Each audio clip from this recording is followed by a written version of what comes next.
All right, so another powerful morning of prayer. We looked at the book of Second Timothy, chapter 4, where the Apostle Paul spoke to a young man by the name of Timothy. Timothy was very young, and people would look at it as he was inexperienced because of his age. However, Timothy was raised up by his grandmother, a powerful woman of faith that deposited uh, sound principles to this young man. So even though he was young in age, he was very experienced. He was mature. And Paul acted as a mentor, as a father or instructor to him to encourage him and just give him some sound advice because he would experience opposition, especially from people who were older in age. And so Paul tells him that he has to preach the word in season and out of season, whether it's popular or not, whether people are going to receive it or not. That's not your concern. You're going to preach the truth of the word. And the purpose of this preaching is for correction, for rebuking, and also for encouragement. So if a preacher if they're all they're doing is preaching encouragement, they're not preaching the whole counsel of God. People need to be corrected. People need to be rebuked if needed. Okay, this is not do what you want and just hearing an encouraging word every week. Okay? And then on the other hand, you have preachers who all they do is preach rebuke and correction. They're always angry. They're always, trying to make people feel bad, and there's no encouragement. People need encouragement.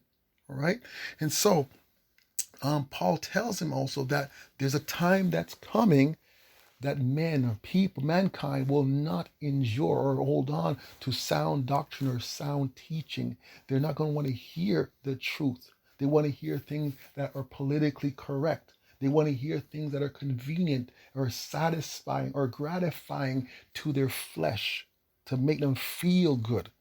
Okay, there's a time that's coming for that, Paul warns Timothy. Okay, and these people are going to want to gather around them teachers that are going to give them things or say things in what their itching ears want to hear.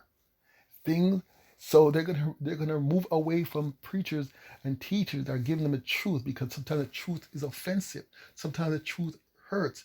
And the truth often requires you to come out of your comfort zone and come into alignment with the kingdom way.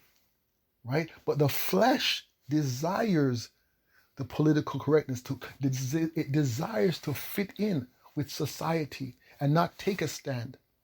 Okay, I'm not saying you go around causing trouble and making a bunch of noise for nothing. I'm talking about taking a stand, being not being just blurred in to the world system and the world values, because the Bible tells us not to be conformed to this world system or the world's values, but be transformed by the renewing of your mind. And that's only going to come by meditating and studying the Word of God, and that is truth.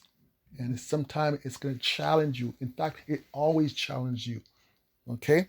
So, in closing, I'm encouraging you to look within yourself and ask yourself, are you just kind of just accepting messages that appeal to fame or your desire for power or your desire for material things? If that's all you want, then you're in the wrong place. You need to find a motivational speaker. But if your heart is for Jesus Christ and your allegiance is to Him, then it requires that you desire truth. And sometimes it's going to challenge you to change your ways. Okay?